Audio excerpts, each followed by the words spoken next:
이 시간 함께 은혜 받으실 하나님의 말씀 야고보서 5장 12절로 20절까지 말씀입니다. 야고보서 5장 12절로 20절까지 말씀.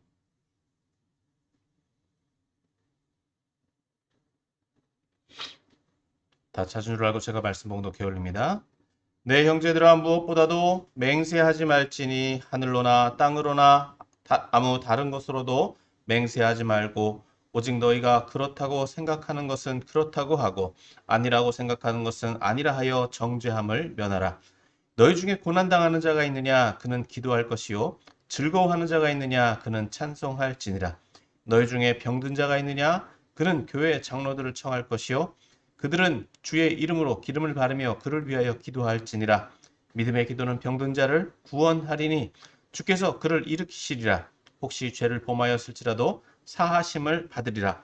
그러므로 너희 죄를 서로 고백하며 병이 낫기를 위하여 서로 기도하라. 의인의 간구는 역사하는 님이 크민이라.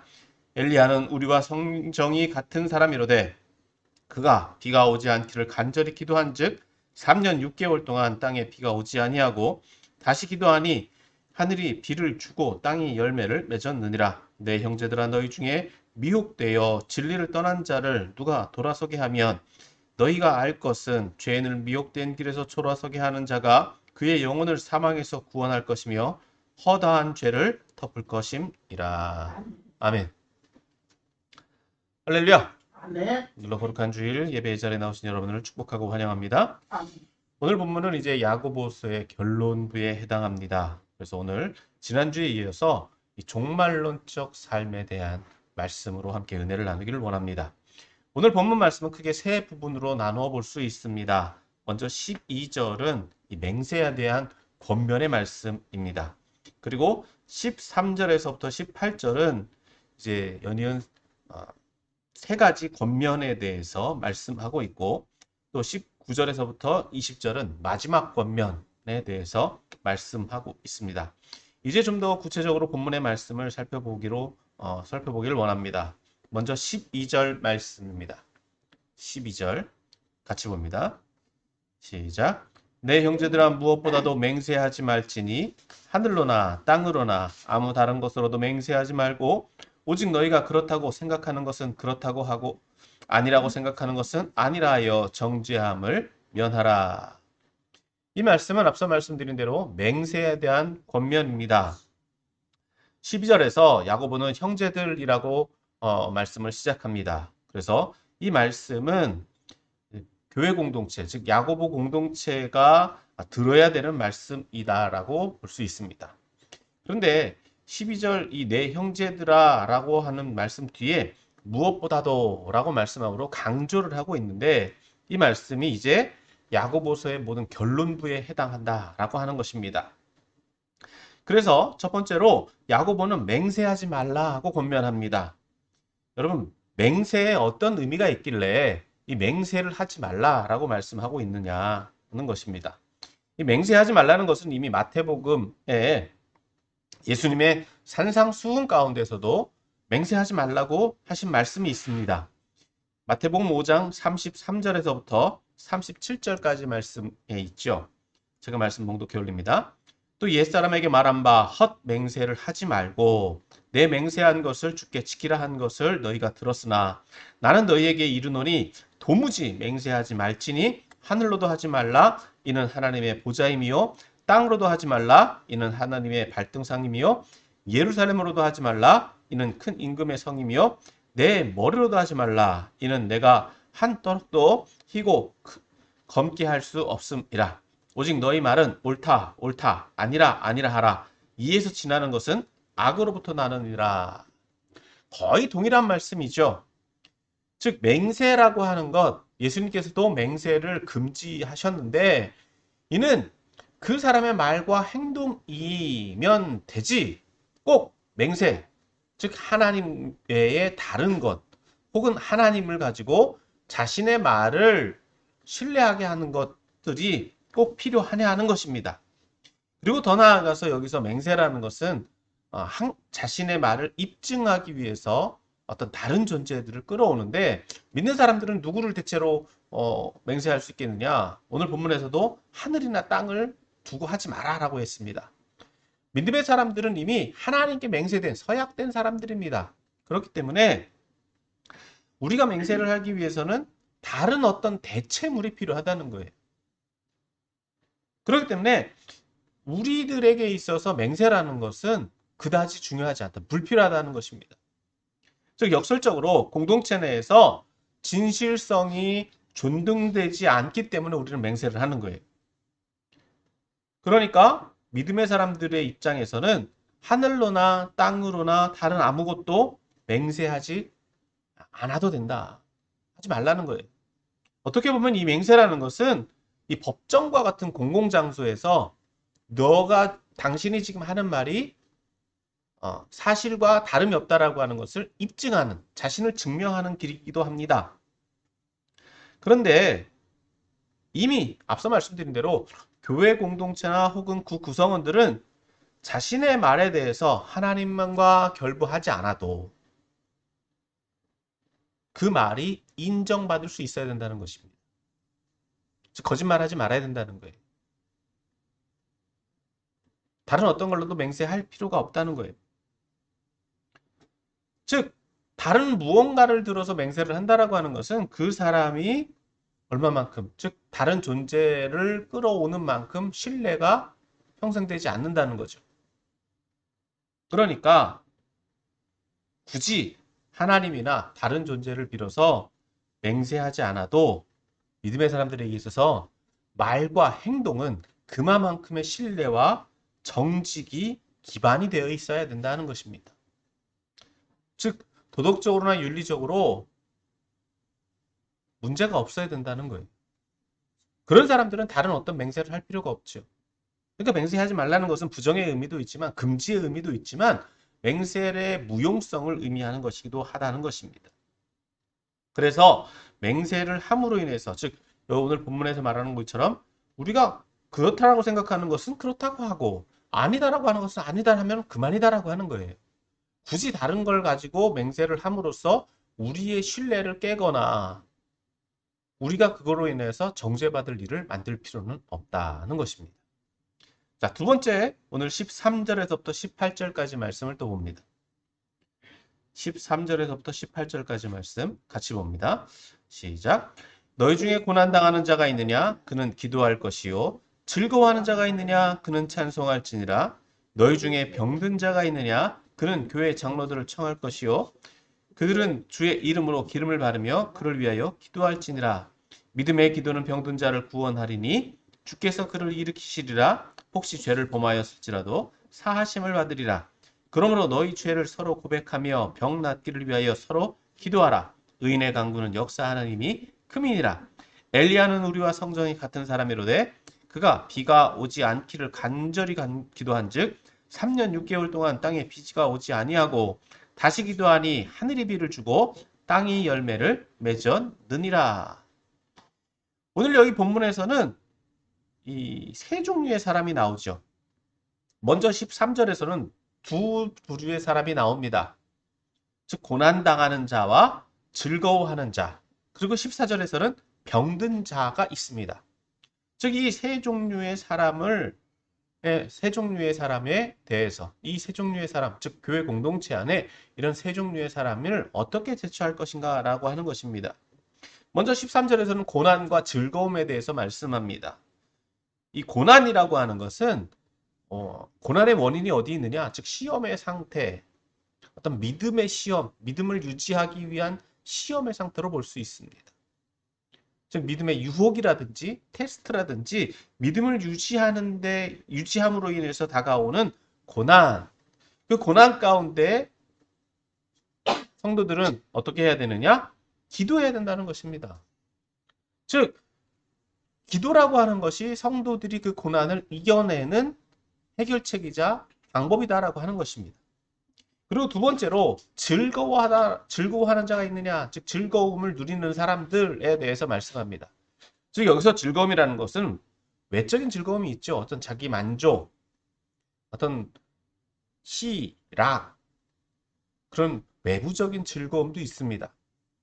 그리고 물론 영적인 내적인 즐거움도 있죠. 그럼 외부적인 거나 내부적인 즐거움이 있을 때 어떻게 해야 되느냐? 그것을 자기 만족으로 끝내는 것이 아니라 믿음의 사람들은 찬송을 해야 된다. 즉 하나님께 영광을 돌려야 된다라고 말씀하고 있는 것입니다. 그리고 세 번째로 어떤 상황이 있습니까? 병든 자. 이는 물론 육체적인 병을 의미하기도 합니다. 육체적으로 병이 들 사람이 살다 보면 육체적으로 연약해서 병이 올 수도 있어요. 그러나 두 번째로 어떤 병도 있습니까? 심리적인 병도 있다는 거예요. 영적인 병도 있다는 거예요.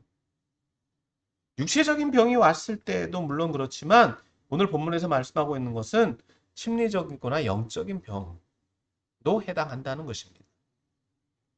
그렇기 때문에 이 육체적으로 병이 들었거나 심리적이나 영적인 병이 들어있을 때 그것을 대처할 수 있는 성도의 삶은 무엇이냐? 첫 번째, 교회 장로들을 청하라는 것입니다.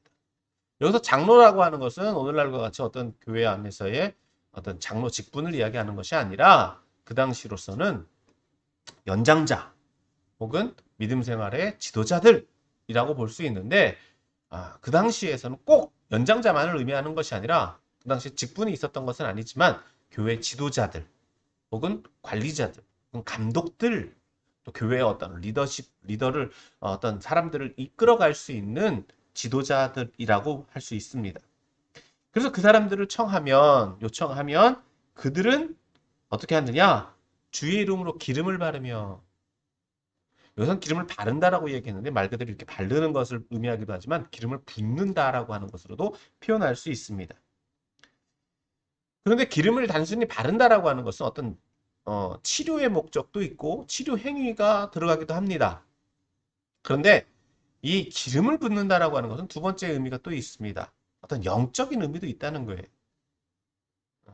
물론 실물적인 기름을 바름으로 해서 그가 육체적으로 치료가 일어나기도 하지만 이런 기름 부음이라고 하는 것, 영적인 기름 부음이 기름 부음을 통해서 그를 위해서 기도하라라고 하는 것입니다.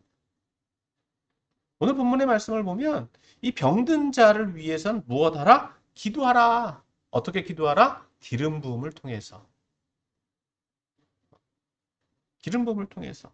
이 기름 부음의 상태에 대해서는 우리가 조금 더 난해한 부분들이 있어서 이 위에 시간이 있으면 좀 더 다뤄보기는 하겠지만 기름 부음은 뭐 어떤 은혜를 내린다라고 하는 의미도 있고 두 번째로는 어떤 약속 또 어떤 영적인 권위를 준다라고 하는 의미도 있습니다. 그래서 오늘 본문에서 상황에서 보면 의학적인 치료뿐만 아니라 어떤 영적 회복의 측면에서 즉 하나님께서 택하셨다라고 하는 측면에서도 볼 수 있다는 거예요. 어떤 사람이 기름 부음을 받았느냐? 왕과 선지자 그리고 제사장들이 기름 부음을 받습니다.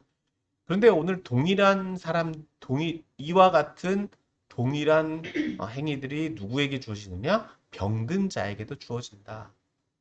즉 하나님께서 그들을 치료하실 수 있기 때문에 치료의 기회를 주시기 위해서 그들에게 병이 올 수 있다. 그렇게 볼 수도 있다는 거예요. 그래서 어떤 상징적인 의미로 볼 수 있다는 것입니다.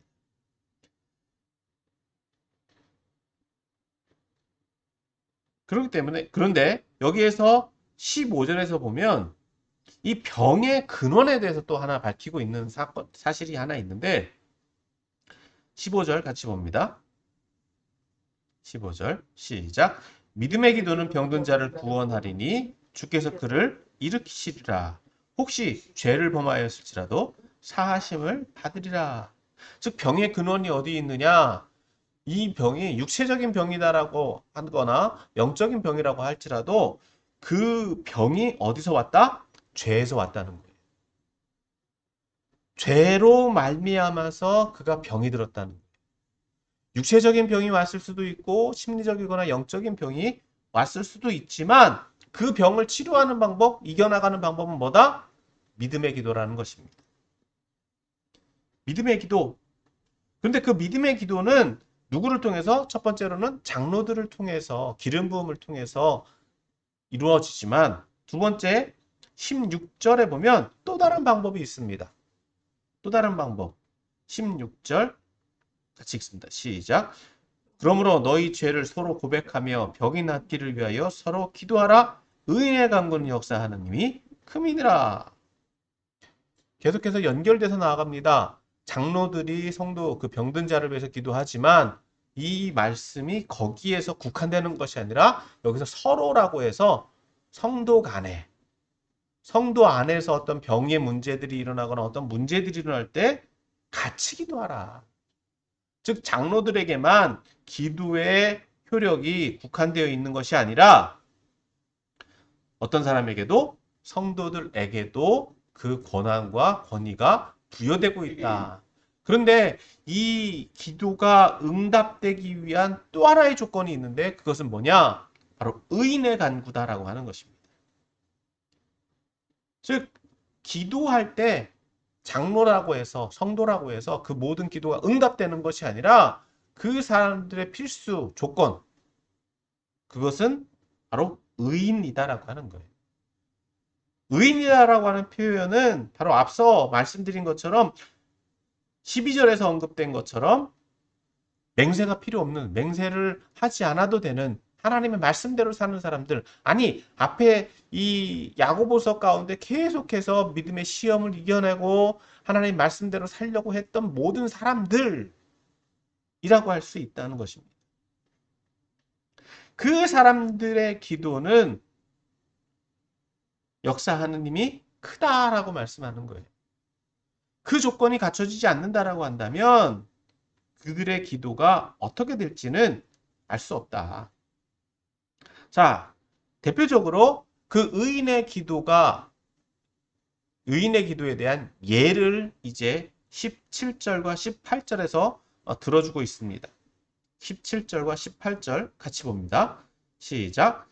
엘리야는 우리와 성정이 같은 사람이로되 그가 비가 오지 않기를 간절히 기도한즉 3년 6개월 동안 땅에 비가 오지 아니하고 다시 기도하니 하늘이 비를 주고 땅이 열매를 맺었느니라.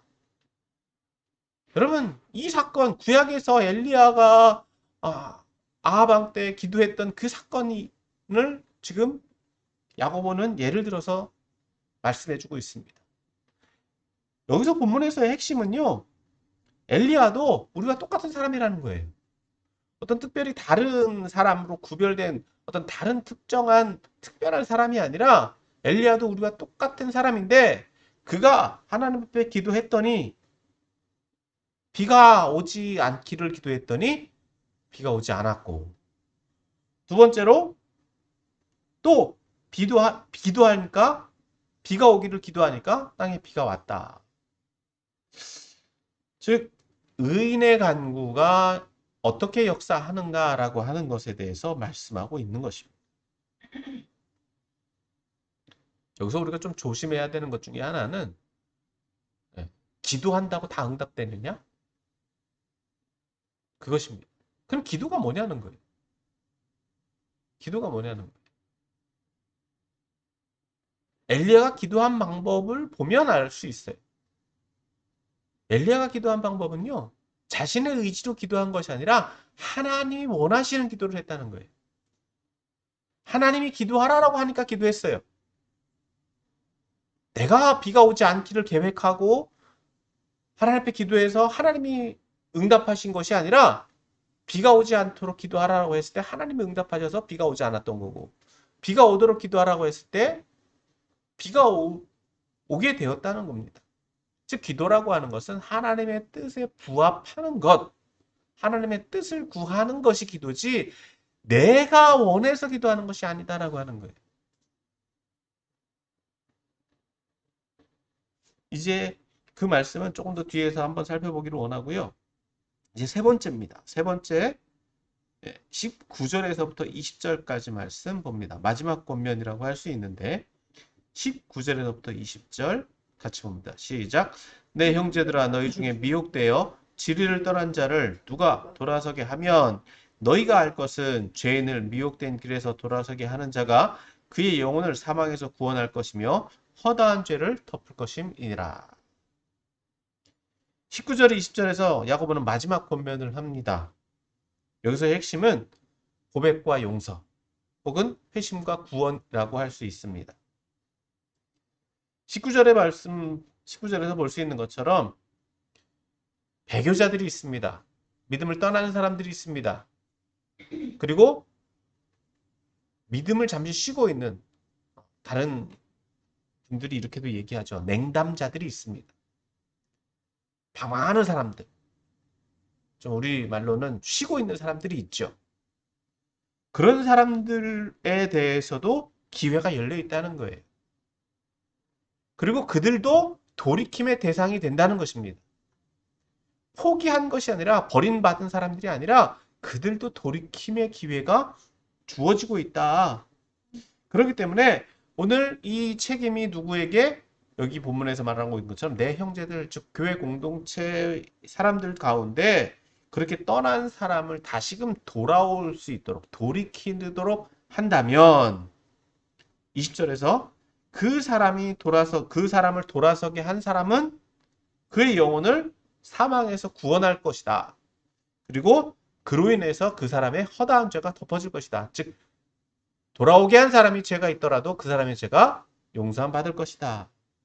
좀 뭔가 확실하게 보면 그 돌아오게 한 사람에게 어떤 권위가 있고 능력이 있고 그 사람의 죄가 보상되는 것처럼 보여지지만 오늘 본문 말씀을 조금 더 잘 보면 즉 회심하도록 한 사람과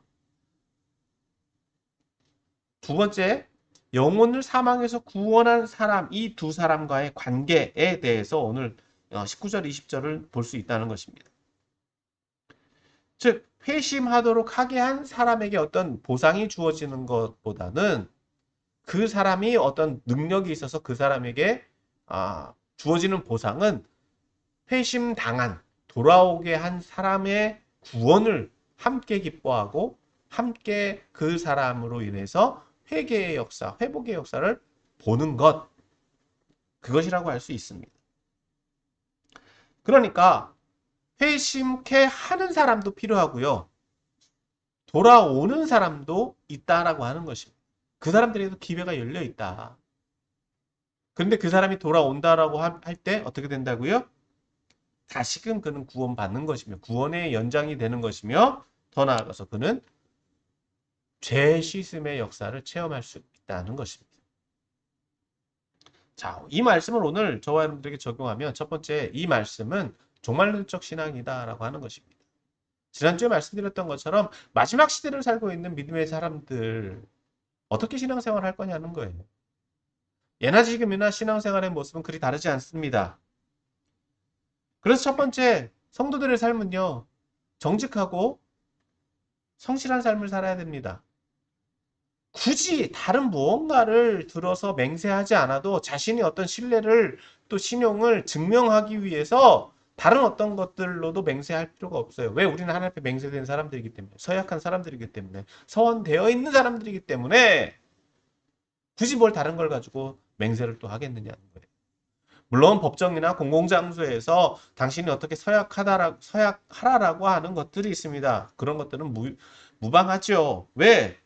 내 말에 신뢰가 있고 내 삶에 부끄러움이 없다면 도덕적 윤리적으로 문제가 없을 수 있어야 된다는 거예요. 물론 문제가 있다 하더라도 그것이 하나님 안에서 또 내가 그에 대한 대가와 보응을 다 했다라고 한다면 그것은 다 내가 책임질 수 있는, 즉 하나님 안에서 모든 것들이 책임져지는 상황이다라고 하는 것입니다. 그러므로 내가 또 그러한 맹세를 통해서 자신의 말에 책임지지도 못하고 자신의 행동에 대해서 책임지지도 못한다고 한다면 그것은 정죄의 대상이 될 수밖에 없다는 겁니다. 그러므로 사랑하는 성도 여러분, 저와 여러분들은 말과 행동에 있어서 책임질 수 있는 말, 책임질 수 있는 행동을 해야 될 줄 믿습니다. 그것이 저와 여러분들이 이 세상을 살아가는데 첫 번째로 요구되어지는 마지막 주님 다시 오실 때까지 우리가 이 땅 가운데서 살아가는 동안에 해야 될 책임과 의무다라고 하는 것입니다. 두 번째 종말론적 신앙은, 종말론적 삶은 예배의 삶입니다. 오늘 본문에서 세 종류의 사람이 나왔죠. 고난당하는 사람, 즐거운 사람, 병든 사람. 고난당할 때는 어떻게 하라고요? 기도하라고 그랬고요. 즐거울 때는 찬송하라고 그랬습니다. 그리고 병들었을 때는 교회 장로들을 초청하고, 또 우리 가운데 병이 있을 때는 어떻게 하라고요? 서로 중보하라고 했습니다. 이 모든 것들이 신앙생활의 모습입니다. 그리고 가장 중요한 것은 예배의 삶입니다. 고난 가운데 고난이 올 때 그 고난을 이겨나갈 수 있도록 기도하는 것. 그리고 두 번째로 즐거운 일이 있을 때, 기쁜 일이 있을 때 찬송하는 것. 그리고 병 들었을 때, 우리가 육체적으로나 영적으로 병이 들었을 때에 하나님 앞에 또 영적인 권위자들을 통해서 함께 기도할 수 있는 것. 여기서 기름 부음을 받는다라고 하는 것은요, 하나님 앞에 은혜를 받는다라고 하는 거예요. 하나님의 긍휼을 구함을 받는다는 것입니다. 앞서 잠시 말씀드렸지만 이 기름 부음의 역사가 엄청난 특별한 역사예요. 즉 장로들, 저 교회 지도자들을 통해서 영적인 기름 부음의 역사, 조금 더 이제 바울적인 표현을 한다면 성경 충만의 역사죠. 이런 성경 충만의 역사가 우리에게 있을 수 있어야 된다는 것입니다. 사랑하는 성도 여러분, 이런 일들이 믿음의 공동체 안에서 일어날 수 있어야 돼요. 우리 가운데 연약하고 우리 가운데 부족한 사람이 있다 할 때는 그 사람을 위해서 또 중보할 수 있어야 돼요. 그런데 이 문제는 중보자들의 자격과 조건이 뭐라고요? 의인이어야 된다는 거예요. 믿음의 사람들이어야 된다는 거예요. 의인의 강구는 역사하는 이 많다고 했습니다. 그러니까 우리가 의인이 될 수 있도록 하나님의 뜻대로 살아가는 사람들이 바로 의인이다. 엘리야가 우리와 똑같은 모습을 가지고 있었지만 그 사람이 기도할 때도 천재가, 아니 자연 환경이 이렇게 운행되었던 것처럼 하나님께서는 그러하신 분이다라고 하는 거예요. 그런 믿음을 가지고 우리가 기도할 수 있어야 된다. 그리고 세 번째로 오늘 저와 여러분들에게 가장 중요한 것 중에 하나는, 나만 믿음 생활 잘하느냐? 나만 하나님 나라를 가기를 소망하느냐? 거기서 끝나서는 안 된다는 것입니다. 믿음 생활 한다라고 하는 것은요, 나뿐만 아니라 함께 믿음 생활 하는 것이고, 더 나아가서 또 믿음 생활 하다가 포기하고 쉬고 있는 사람들에게도 그 사람들도 다시금 돌이킬 수 있는 기회를 줄 수 있어야 된다는 거예요. 그건 내가 주는 것이 아니라 하나님께서 열어놓으신 기회를 같이 나눠주는 거예요. 내가 그 사람 회개시키고 내가 그 사람 신앙생활로 끌어오는 것이 아니라 하나님께서 열어놓으신 길. 왜? 나는 진리의 길을 택했고 그 진리 가운데서 믿음의 고난과 믿음의 역경을 다 이겨냈기 때문에 그렇습니다. 그것이 마지막 시대를 살고 있는 저와 여러분들이 해야 되는 믿음 생활, 신앙 생활이다라고 하는 것입니다. 오늘 말씀을 정리합니다. 오늘 말씀은요, 여러 가지 말씀들을 행했죠. 맹세하지 말라, 또 고난당하는 자, 즐거워하는 자, 병든 자, 또 미혹되어 진리의 가운데 떠난 사람들. 야고보 공동체가 동일하게 겪었던 일들을 오늘 저와 여러분들도 동일하게 겪고 있습니다. 언제까지? 예수님 다시 오실 때까지. 주님 다시 오실 때까지 우리가 믿음 생활을 잘 감당해야 될 줄 믿습니다. 그래서 윤리나 도덕적으로 문제없이 신앙생활을 잘 감당해야 되고, 또 우리가 어려움과 기쁜 일, 또 병들었을 때에도 우리가 어떤 신앙생활 가운데 이런 희노애락이 있을 때에도 늘 하나님을 의지하는 신앙생활이 우리에게 기초적으로 갖춰져 있어야만 하는 것이며, 더 나아가서 우리 주변에 아직도 믿음 생활에 선택을 못하고 있는 사람들, 혹은 다른 곳으로 갔던 사람들에게도 믿음의 기회를 계속해서 주어서 저들과 함께 신앙생활을 해나갈 수 있는 믿음의 기회를 주는 저와 여러분들이 다 돼서 하나님이 원하시는 삶, 우리에게 주어진 오늘 본문에서 말씀하고 있는 의인의 삶, 어떤 기도, 즉 역사하는 힘이 큰 의인의 강구는 역사하는 힘이 크다고 말씀하신 것처럼 그런 역사하는 힘이 큰 은혜를 누리고 또 하나님께 영광 돌리는 삶을 살아가는 저와 여러분들이 다 되시기를 예수님의 이름으로 축원합니다. 아멘.